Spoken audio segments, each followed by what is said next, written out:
Some years ago, we were visiting on the telephone with someone when Esther was still doing consultations. So it had been quite a while since the last telephone consultation.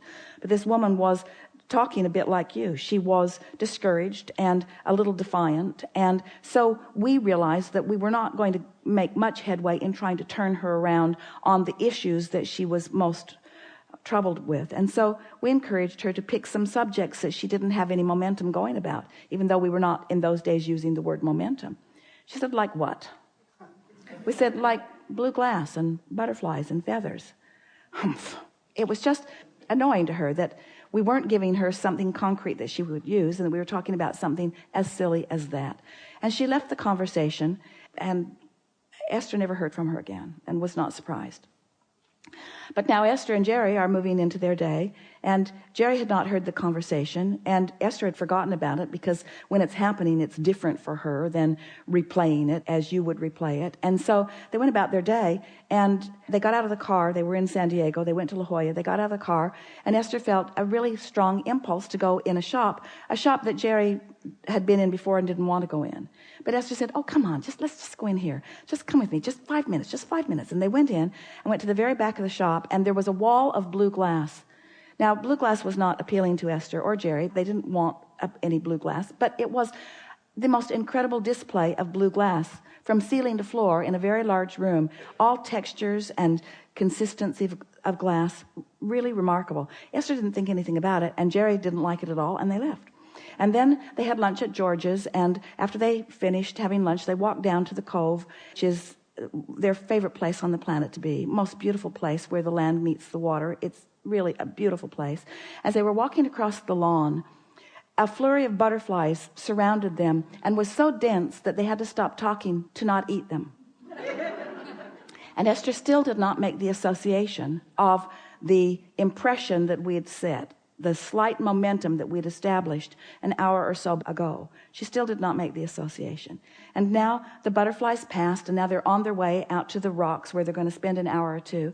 And a little Asian boy came running toward them as if he knew them. He was maybe 4 years old, coming right to them from way across the lawn. He had something in his hand that they couldn't see, and as he got right up, he held it up to Esther, and it was a pigeon's feather that he had found on the ground. And for some reason felt the inspiration, even though he had never met them, being the pure little messenger of the universe that he is, to bring it directly to Esther. And as she took that feather from his hand, she recalled the blue glass and the butterflies and the feather. Mm-hmm. And she noted how quickly the universe could yield through a path of no resistance, evidence of a vibration that had been established and not contradicted. And that really is the key to the understanding here. You can establish hopes and desires and dreams and goals all day long. And if you shoot them in the foot as soon as you launch them with your expectation or your memory of how things have gone before, then you give birth to them and you increase the momentum of your vortex. So the momentum of your vortex gets going faster and faster and faster and higher and higher and higher and higher and higher. The only question is, where are you in relationship to that vortex version of you?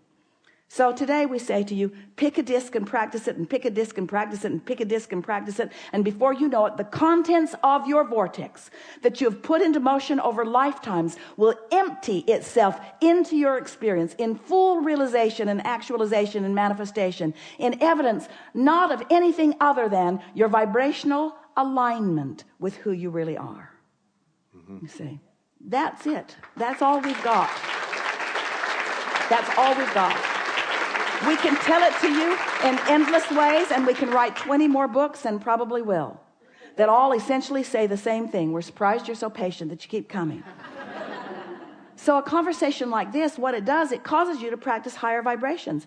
You participate in something like this where we relentlessly insist that you come here with us and here with us and here with us, and another person comes to the chair and starts out here, and we insist that you come here and here and here and here, and another person comes to the chair, and we insist that you come here and here and here, and you leave this gathering, and whether you like it or not, maybe we should have put it on the disclaimer that you signed when you came in, your vibration is in a different place when you leave than when you came. Which means your life experience is going to shift relative to that vibrational adjustment. It just is.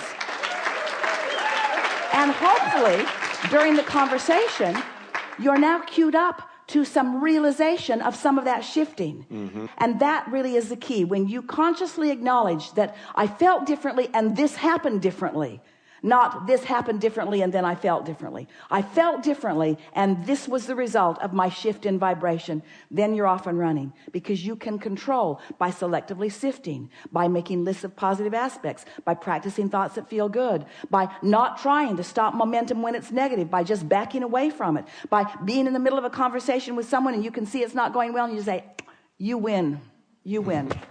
I accept that you are stronger on this subject than I am. I'm going to let you have the trophy for this conversation, and I'll see you later. You just back away. You just back away. You just back away. You stop throwing gasoline on every fire. You don't engage in arguments anymore. You don't try to convince anybody of where you stand. You don't try to explain to anybody what your perspective is. You have a, I don't give a rat's whatever it is about how you feel about how I feel about anything. I am singularly giving my attention to one thing and one thing only, and that's what disc I choose, what disc I choose, what disc I choose. And it is our promise to you. 30 days of deliberately choosing the disc will rock your world. You're not kidding.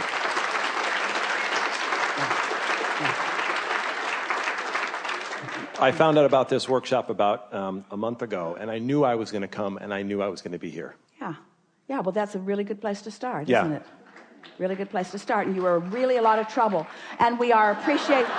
My wife tells me that too. We're appreciating every bit of it, because in all of that, launched more rockets of clarity, and you extracted from us the best description of deliberate creation that we've offered so far. Yeah. Thank you so much.